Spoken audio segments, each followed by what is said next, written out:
It's like the final definitive story, then I don't really associate it with jazz. So if there's only that, it would be a problem, and jazz would be there as a living and evolving art. Of course, it keeps evolving. It has never been boring or dead, not even in the 80s when the whole world or a lot of people were thinking that Milton Marsalis was the only interesting man. But I think the problem is mainly that it's a question of, I think, perception.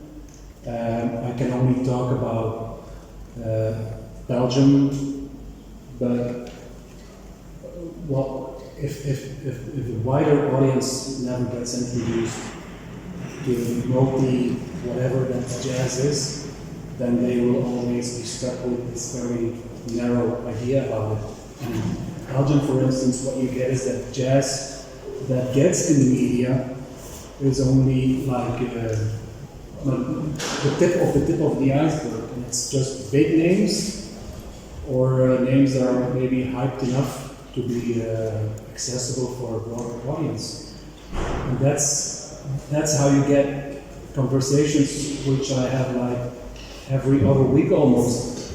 Oh, jazz. Either it's like, oh, jazz is still the same thing as in the 50s, or it is, oh yeah, it's like intellectual, right? And it is not that.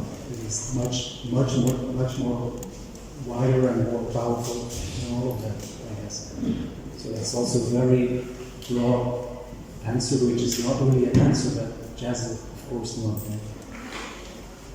I think. Okay, yeah, so I think there's a lot, yeah, I agree with a lot of what you said. I think I should first of all say like jazz at Defies Music is hugely exciting and rich at the moment. I think it feels like an exciting time when a lot of new things are happening, a lot of new energy, a lot of new ideas coming in, as well as I think a kind of reassertion of the music's roots. I think that's absolutely essential to appreciate, while also understanding jazz's move to become a worldwide music. So I teach on a course called at Newcastle University called Jazz Today, Tomorrow's the Question, an undergraduate course. And the kind of idea behind that course, which I kind of helped devise alongside my colleagues Marion Rosai, someone might know, turntablist and composer, and Will Edmonds, who somebody might know as Willie Ed Mondays of EIU, the father-son improvised noise pop duo. So his first lecture starts with him showing a bunch of clips of all kinds of weird stuff. Some of it's just him, him and his daughter kind of sitting, jamming in their car, improvising.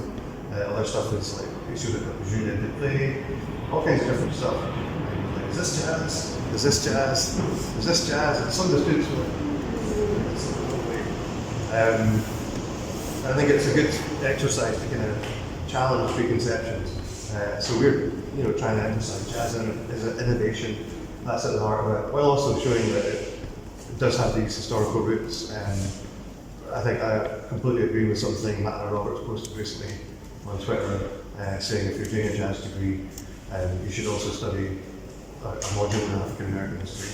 I think that's absolutely essential. You need to understand the cultural background of the music, and well, also just understanding the wider roots of that. So if you're studying European jazz as well, you can do that too. I think it's in Europe there can be this kind of tendency to like, there's another thing now, European jazz is separate. Hopefully that's not too much the case, but I have heard sentiment along those lines. So yeah, I think where it's exciting is that particularly now people don't, even if you're studying it in a very kind of narrow historical neoclassicist way, you're still absorbing so much different music. Certainly there are conservatoire jazz bands you can spot, you can hear this is a conservatoire band. You get a lot of it in the UK, in Scotland where I come from. There's a sort of attempt to kind of hype up sort of new young wave of conservatoire trained musicians Fergus McCready and people like that. And I'll probably be thrown out of Scotland for saying this, but I find it quite boring. It's very kind of, basically it's Keith Jarrett should be banned in Conservatives. They should be made to listen to, I don't know, Irina Schweitzer or Cecil Taylor or whoever. It's just that kind of lyrical stuff. And I think I've heard arguments both ways, which is, well, it's the teachers are teaching a certain thing, but I think also it comes from students as well. They don't necessarily want to go there. Making kind of improvised music, less structured improvised music, not playing on changes, is actually quite scary, and it can take a leap to do that. And so yeah, there's both a reason in terms of wanting to take that risk, and also a kind of commercial calculation as well. It's like you're trying to be a professional musician. You're not necessarily going to make it making a bunch of crazy free jazz. You're going to do something more tasteful. But I think there's a big challenge how to break out of that structure, because there are a lot of musicians who do kind of tribute shows and so on. And I was writing an article about the Jazz Festival this morning, which is very conservative. And it's kind of like, oh god, Scottish trumpeter plays Miles Davis for the umpteenth time. And I've seen him do that show, and it's so boring.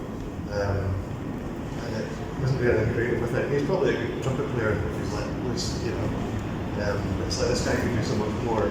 But he's stuck in that place where he can't quite break free.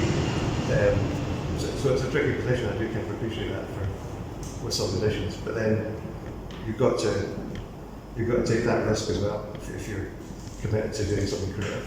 And I know I've been banging on a lot. One thing I would say is, I think a source of where things are really exciting, for example, in America, the sort of Brooklyn avant-garde, which Cisco Bradley's written a book about recently, is a great example of conservatoire-trained musicians who are very adept with improvisation, with jazz, with new music.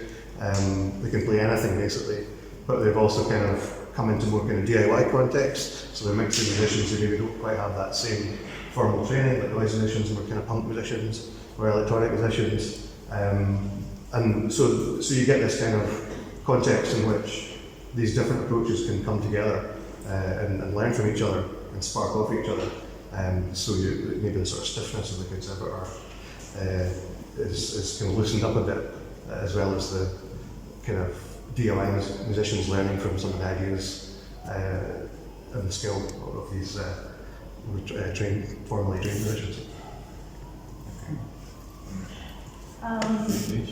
So recently Angel Beth David, she's a composer, she gave an interview to Miguel Abreu, he's a Portuguese journalist, and she stated, if jazz is dead, and she was quoting the documentary Cry for Jazz from 1959, where the protagonist says jazz is dead. So if jazz is dead, why did no one wrote him a requiem? So she did it. She wrote a Requiem for Jazz. It was released just this year. You probably know it. And what she wanted to address is how jazz has been transforming. And actually, I think that this discussion proves that jazz is very alive. Because if we are discussing an identity, transformation, and issues of authenticity and tradition, I think that is a proof that jazz is actually very implemented nowadays, not only in America but also in Europe. And considering education, actually I defend that education is a very interesting place to study these issues of canonization and transmission, ideas of authenticity of jazz. Because in order to teach anything, you need to formalize it. And when you do it, you have to canonize some concepts. And what we see, at least in Portugal, in my fieldwork, is that jazz education has been canonized under a certain idea of tradition. So there's these narratives of tradition that actually new jazz studies have been highly deconstructing and debating, that are highly rooted in ideas of masculinity, heterosexuality, also values of strength, individualistic values of competitiveness that are rooted in that tradition that we associate particularly in the 40s, right? With bebop, mostly. So when we teach jazz in 2023 under this idea of American jazz from the 40s, under this idea of tradition, it's very contradictory because isn't this crystallization contradictory to this idea of non-conformativity, of individual's voice? So I think this is a discussion we should have actually in the context of jazz education, because I think it's primarily in this context where we are giving the tools for the next generation of jazz musicians to understand what jazz is. I wouldn't say jazz is dead. Not in Portugal. I'm certainly sure that it's not, because we systematically see, and Pedro will, I don't know, confirm or not what I'm saying, more jazz festivals, more schools of jazz. In 2010, we started the curso profissional, so it's a professional education in jazz in Portugal, and ever since we always see new schools of these professional courses starting in Portuguese territory. My question is, how can we survive? How can jazz survive under a neoliberal context? Do we have as many space for these new jazz musicians we are, forming? And again, I think jazz education in Portugal and inserting jazz education in the music artistic education in general could be a very interesting response to that problem that we'll be dealing, and probably we are dealing now. So what will be the future for the next generation of jazz musicians? Good question. Sorry if I introduced me putting the They will questions. produce records for Queen. That's a good. That's the future. Well, I think jazz at some point came to a crisis because basically after John Coltrane died, most of everything was done inside the form of jazz and swinging, and so for some years it was after jazz fusion and other things in the early 70s, it was jazz became a little bit under the radar, and I think what made jazz survive as a living music was playing with the forms. So instead of playing inside this box of jazz where solo after solo and the tune and the swinging, which is great, it came to the point where it couldn't fit anymore anything else inside the box.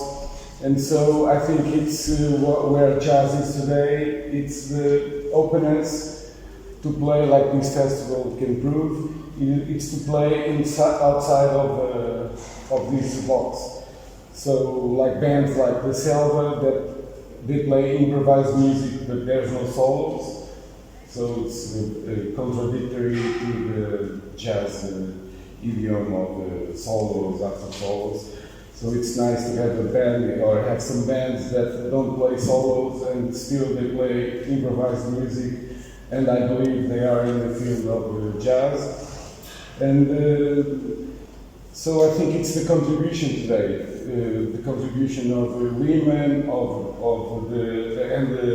the openness to use different instruments to improvise, to play outside the form. So the discussion can be, is this jazz or is that jazz? I'm not sure if everything in this program is jazz, which is good. I think I can survive that. And jazz in Portugal in particular, as BeatrizNunes was talking about. I think it's good. We have young musicians prepared to be themselves, because jazz in the end should be a genre for each musician. If a musician is totally authentic and he plays what he is, each musician is a genre in jazz, and the jazz journalists and curators and should let it go and not trying to establish margins for this music. Whatever it is, I think it's great, and it's going in a different way, much different from before. I believe it's pretty much alive in Portugal as well. So we can agree that the only thing that characterizes really jazz that it is always changing and adapting. Well, I think improvisation is what's going on since the beginning. Mm-hmm. Keith Jarrett compared to Louis Armstrong. Is that jazz? Mm-hmm. Yeah. And Selva or Peter Brodsman. So I think we came to a point where it's so wide. It's a mix of wide and a lot of cliches going on. Yeah? I can, for instance, improvise music. There are lots of bands who keep improvising, especially exploring dynamics and exploring timbres, and for instance, we don't see much harmony exploration in many improvised music bands. And even melodically, rhythmically, you don't see that much. You know what I mean? So, in some sense, many of improvised music bands sound the same, because what they do, they're exploring dynamics and timbres, you know what I mean? So, we also have that tendency, that process that is going on at the same time, but there are bands But in the past it was like that as well. Yeah. Not everybody is authentic or pushing the envelope, and there's nothing wrong with that. I agree. Yeah. Any question by the audience? Ricardo?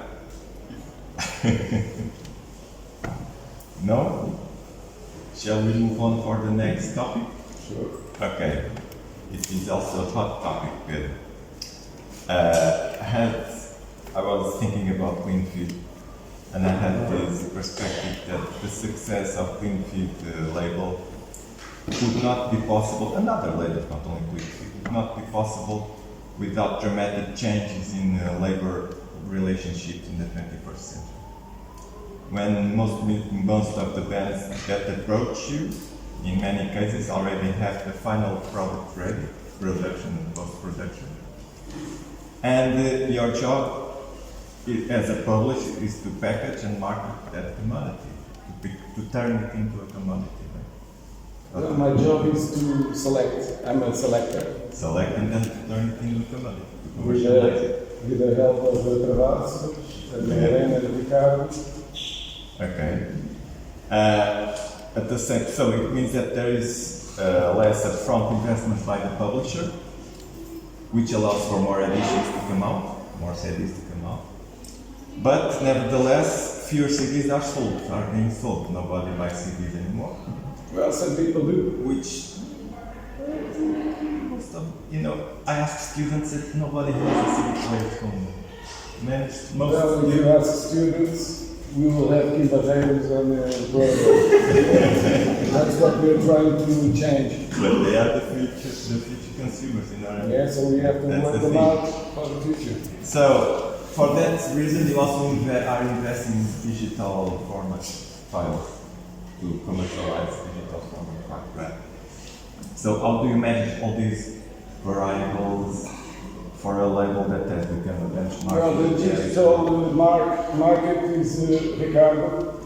I never downloaded a record. Now I have Spotify because sometimes I needed to listen to music through Spotify because my wife has a car, doesn't have a CD player, and we have a place outside of Lisbon, it's very practical to bring the speaker and listen to the music. But if the music was digital only, I would need to have a record label. I like the records. And some people buy the records.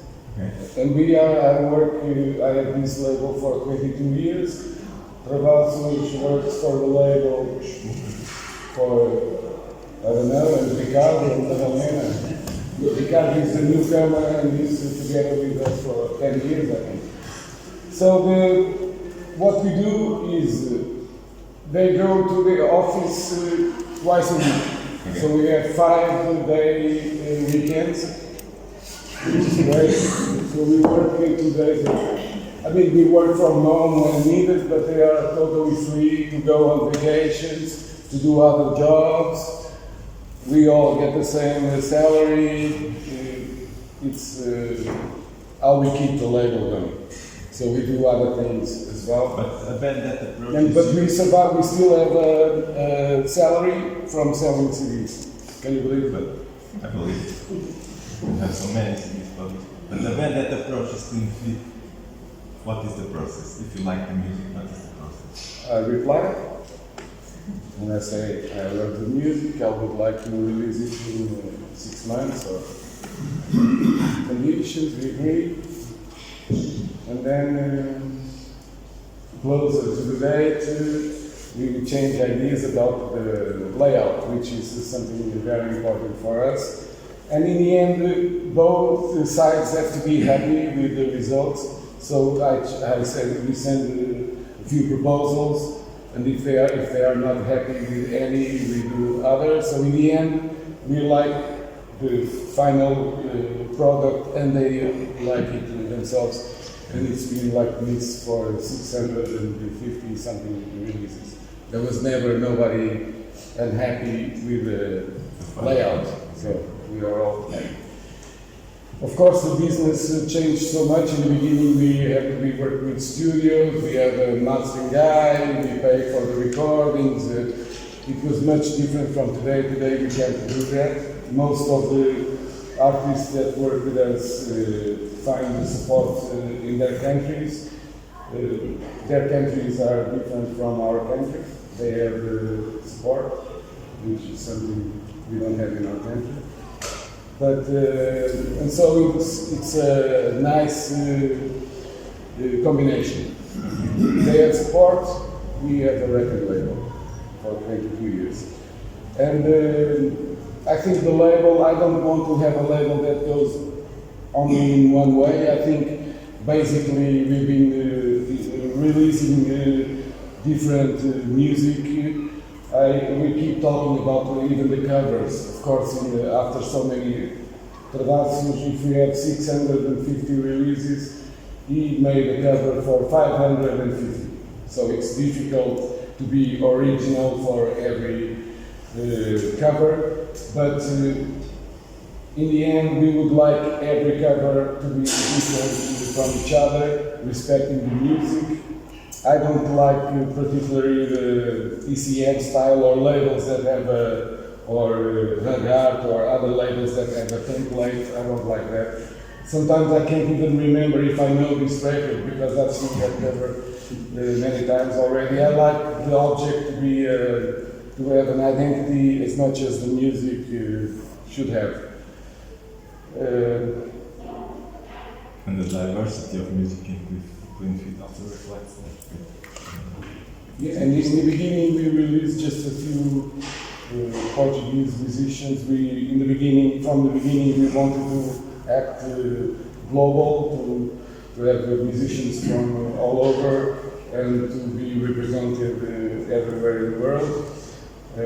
So we have musicians from China, from Japan, from Israel, from Portugal, Spain, Germany, Slovenia, Italy, I think most of the countries, Colombia. We have musicians from everywhere, which is great. And sometimes I'm surprised to go to a festival somewhere and somebody comes to me and says, "Oh, we are 3 or 4, we listen to music together and we love your label," or sometimes they give me feedback about their favorite records on the label, and it's always different. Some people like some records, other people like other records, and yeah, it's nice to have the feeling of other people, maybe feedback from other people about the things we do. Okay, thank you. And Beatriz just published a record recently. Yeah. Do you want to tell Yeah, us about the process of yes. My perspective as an artist about the record industry. I would say that in Portugal, we couldn't say that we do have an industry because we are very, very small. And as Pedro was saying, governmental supports are precarious. You have to submit a proposal, and it's not granted that you achieve that support.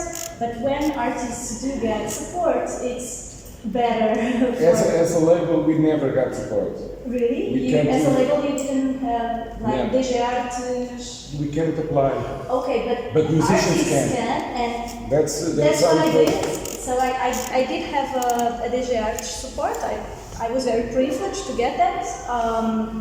And with that, I choose Causa, which is another independent jazz label, to work with. And why? Why did I choose a label?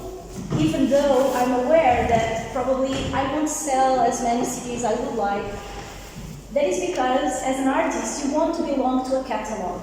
That's what I think Pedro and his team do so well. You build a catalog, and by doing that, you validate a label, and that gives you some prestige to negotiate even into more interesting projects. And I think that's the merit of your work, is to build a catalog more than being the supporters of the physical edition of the album.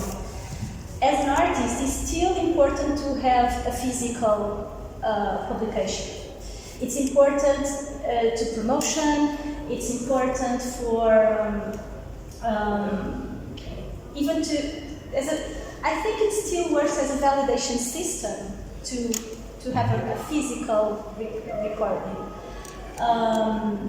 And I feel that I sell more CDs in concerts. I don't know if you have that experience. So in concerts, people do buy CDs, and many times because they want to have like something to remember later from that experience of the performance, because the performance is, it will vanish, but you keep the CD.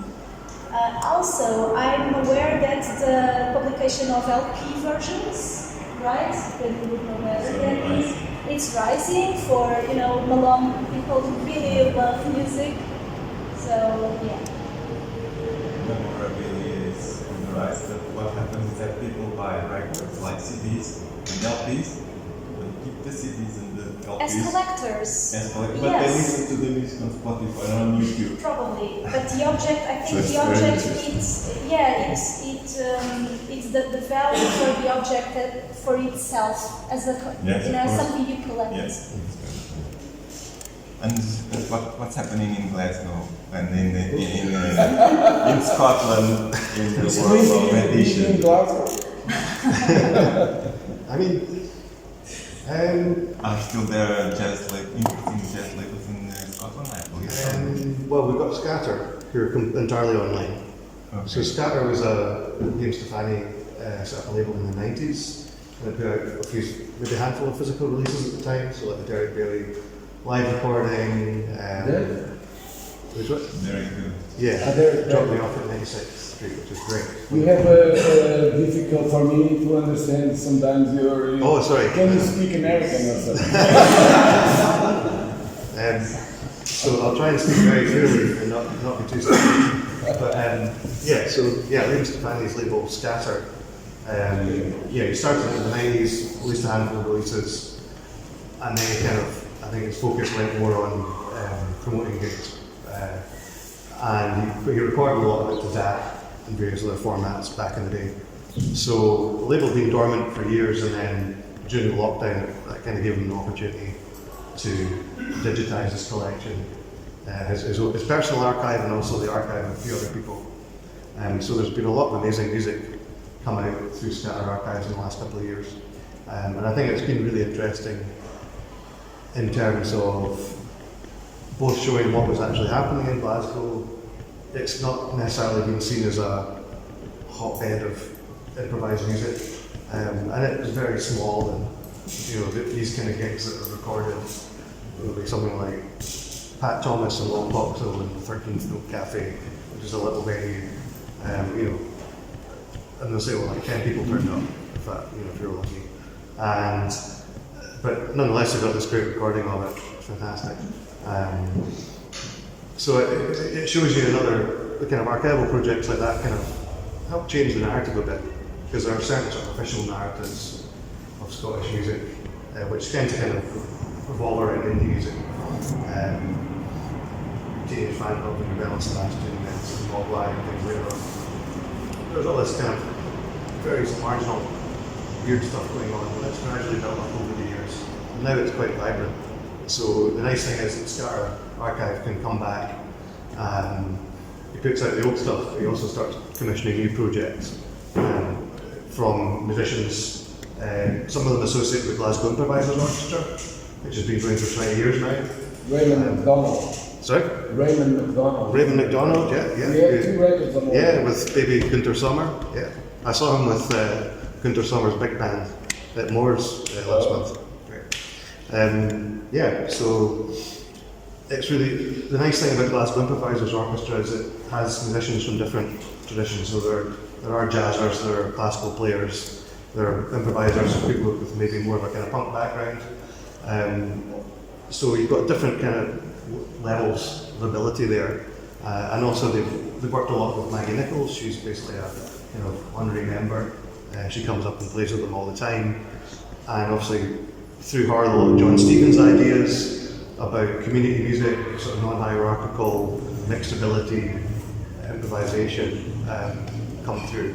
And so I think that's a really interesting space. And so Glasgow Improvisers Orchestra's records have come out on various labels, FMR, for example.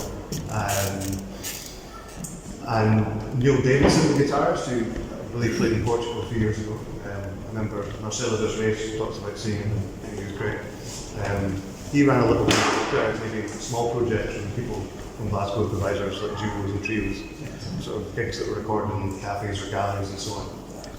But he moved away to the islands, so he's not so active now.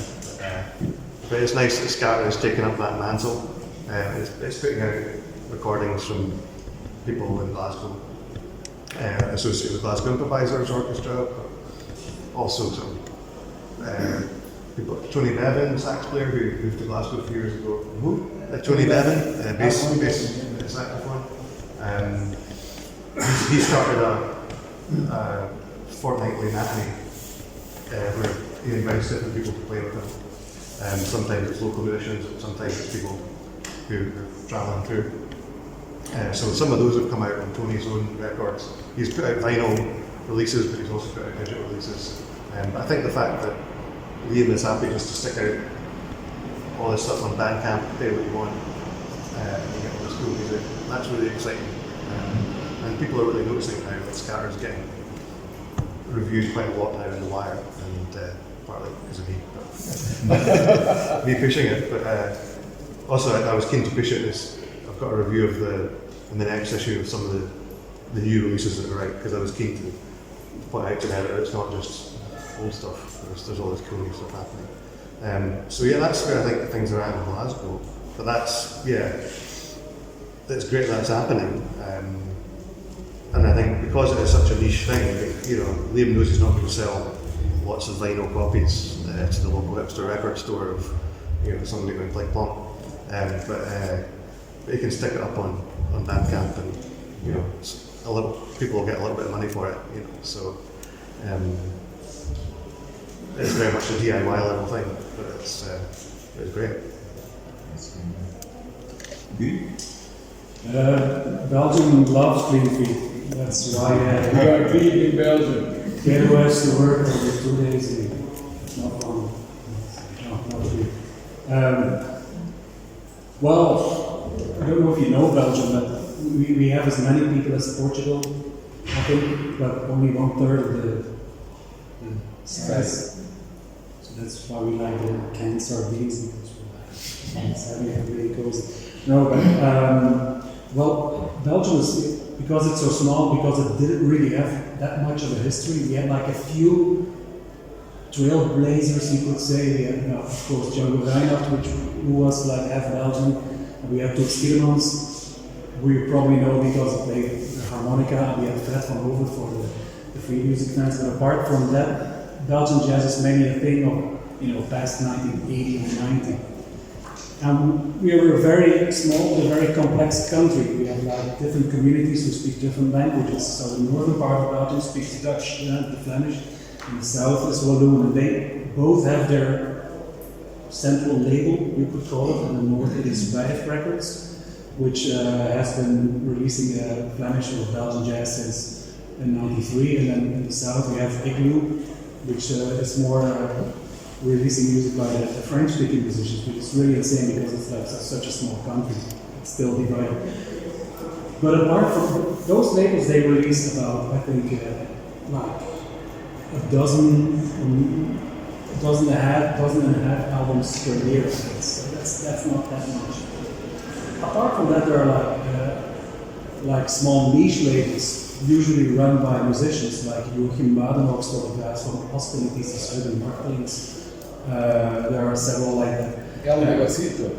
Sorry? El Negocito. El Negocito, which is, I guess the exception is a bit, maybe the one that is a bit comparable to what Clean Feet is doing, in the sense that it's more like trying to cover the left field jazz. So in that case, in that sense, I think that Belgium is a bit of a special case. I noticed that a lot has been happening, I think, in the past 10 years or so. Like suddenly everybody was talking about a new wave of Belgian jazz, which was all over the media, and it was a media construct to begin with. But apparently the promotion machine worked so well that a lot of those guys made it to other countries, made it abroad, like Beer also ended up on the Clean Feet. But I think that the fact has somewhat diminished by now, because now you get like a few new generations who let themselves be influenced by those guys, but sometimes lack the spirit. And what you also start to realize then is that when you put a lot of focus on new group of musicians who might be interesting, you lose sight of a whole bunch of other ones. And a lot of them were like the more traditional guys who like play jazz, so to speak.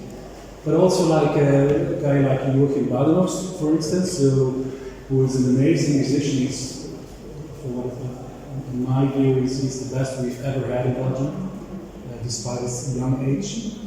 And but suddenly he was nowhere to be seen anymore, and he had so many cool projects, but it was not,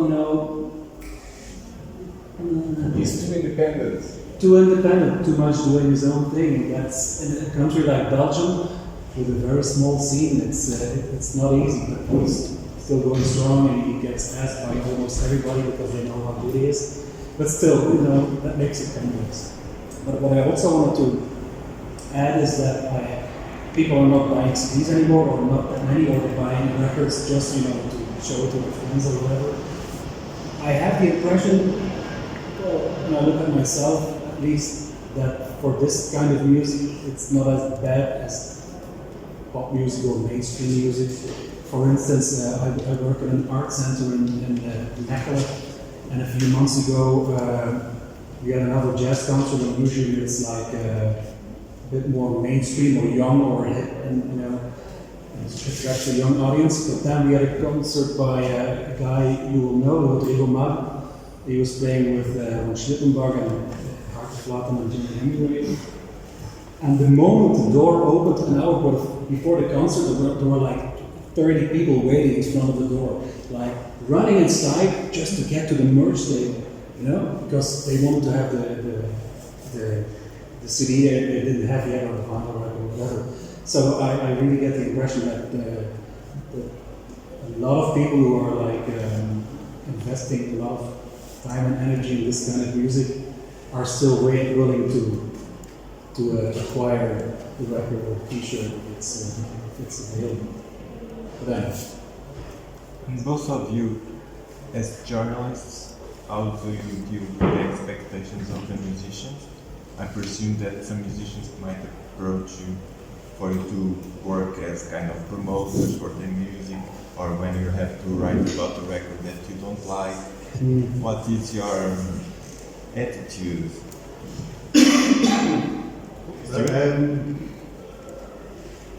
I suppose there's the classic people approaching, you say, I checked it out, which I feel a bit bad on saying that, because it's like, you know, that's just like, check it out. You know, well, but no, I do try and be positive. I do try and push stuff that's not necessarily come from PRs as well. Because I did have somebody ask me, somebody's like, oh, I heard somewhere you had to get take out an advert to get into the Wire, to get a review in the Wire. I was like, I don't think that's necessarily the case. I think certainly, you know, there's no doubt there will be labels and artists who do take out adverts, and obviously they get looked upon favourably. And there obviously are people who have perfect publicists behind them and so on. And, you know, I try not to overdo that, because I've done a bit of publicist stuff myself. I've written press releases and I've done a bit of promotion on events I've helped organise and my own events. So I've seen both sides. I suppose that thing that you can get annoying PRs who are just like, hey Stu, check out this new thing. Oh, Jesus. Like five emails later, it's like, hey, just checking back about this thing. It's like, give up. But yeah, I think there are certain labels I always reach out to, contact for. They need to send me stuff, I'll reach out if they haven't done personally. I do try and keep an eye on things. And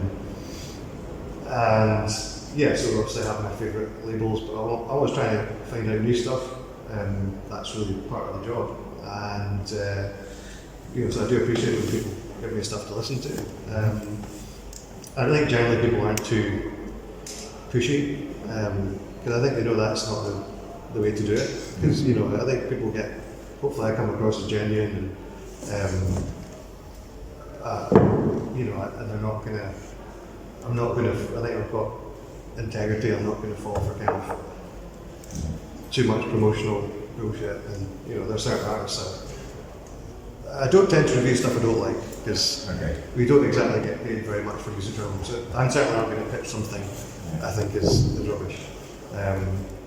If someone asked me to write about it, maybe as a review, I did turn down a review with Alabaster Conclude, who I would openly say I think is awful, twee, precious nonsense. And he's kind of getting pushed as this kind of middle brow, Guardian-friendly new jazz guy, but it's just awful.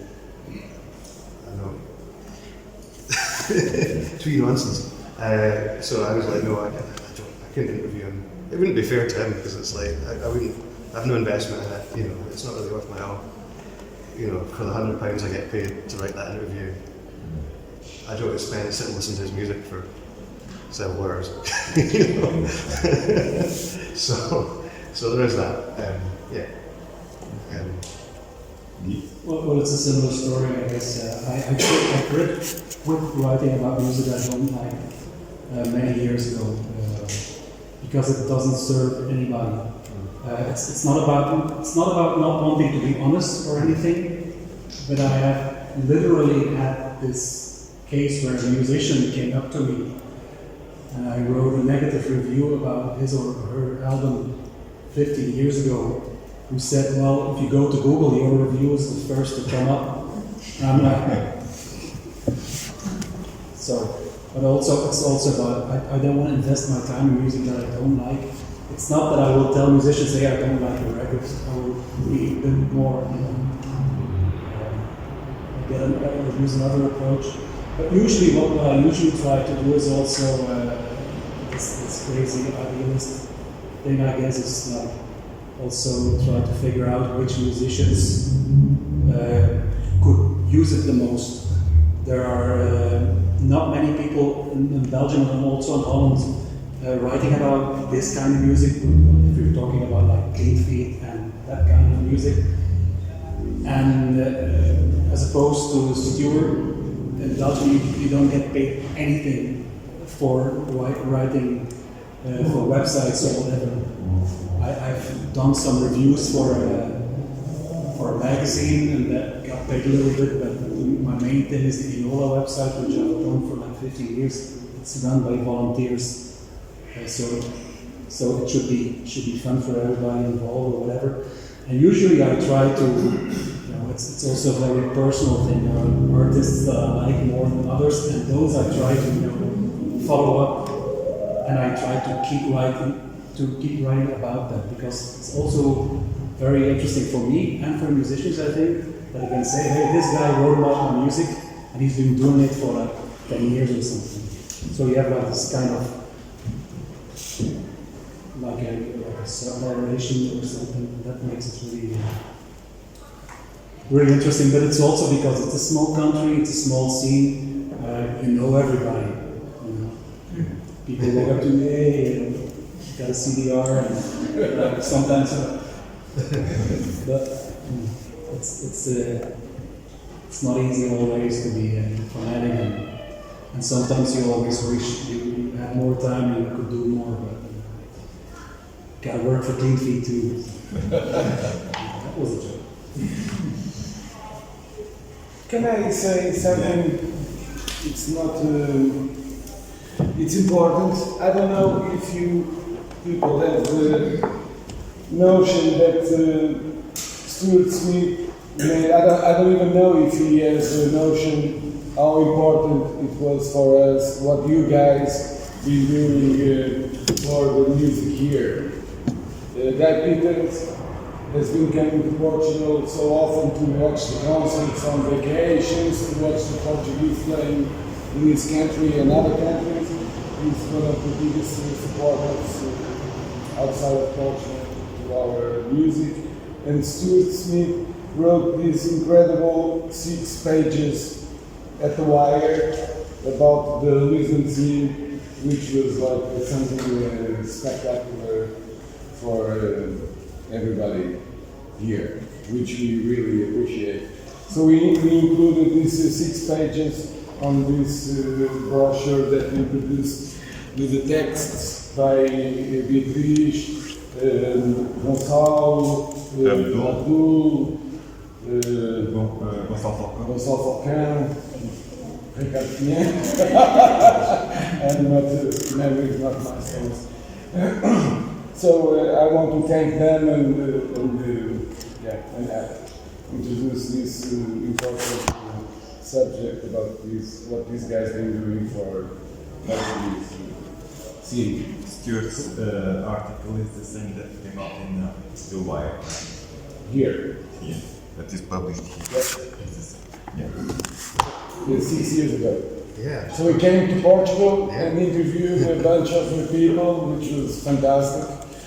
And the pictures were taken by a Portuguese photographer that was hired by The Wire. The Wire is an excellent magazine for all sorts of contemporary music. A great magazine. It had a big impact on us. We were really thankful for that. Oh, well, thank you for having me in the music.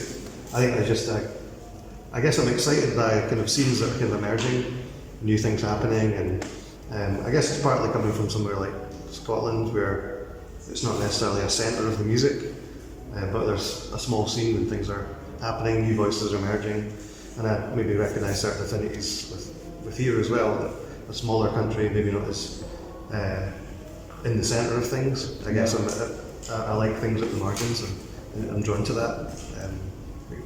When you get different kind of voices through that, I think you yourself say that kind of isolation and that maybe lack of history to a certain extent is a strength as well as there's a blank page to work from to some extent. Less permanent and stuff. You guys know more about what's going on here than most of the people. Any question from the audience? No? Okay. Third topic. Third topic. Hot topic. What do you mean? Women in jazz. We have a specialist here with us, Beatriz. And that, as we all know, the last few years have witnessed an increase in female instrumentalists, singers and non-singers, in the world of jazz. Beatriz has been doing research in this area. Can you tell us what is happening? What is still necessary to do from your personal I experience? was just like very cross-reading. Did you interview any women in the free jazz scene in Lisbon?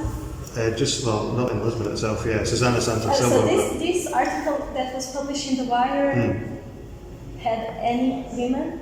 Susanna Santa Silva, but apart from her, yeah. No, I appreciate that's a weakness in the article for sure. I'm not individualizing the personalizing the question on But you. there's not so many more. Now there is a few more, but 6 years ago there wasn't so many besides the singers and there's people like Sarah Sherpa and so on, but she's in New York now. Especially in this field, there's not so many, unfortunately, here. I would disagree. Actually, and I'm so sorry to put you under the bus. It was not my intention. It was just to give an example that.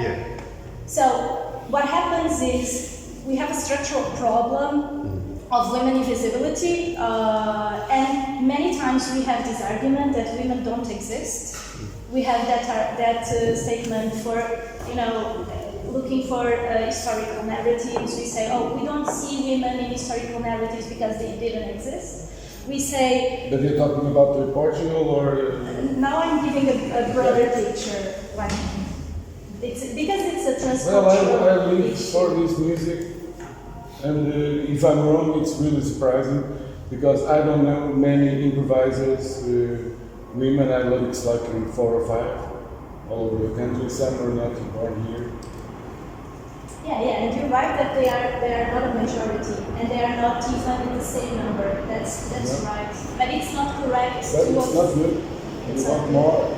And it's not correct to affirm when we are in the place that we don't know, we affirm they don't exist. So I do that for myself. I learned that from myself because I used to say, oh, women didn't exist or women don't exist, and now I rather say I don't know.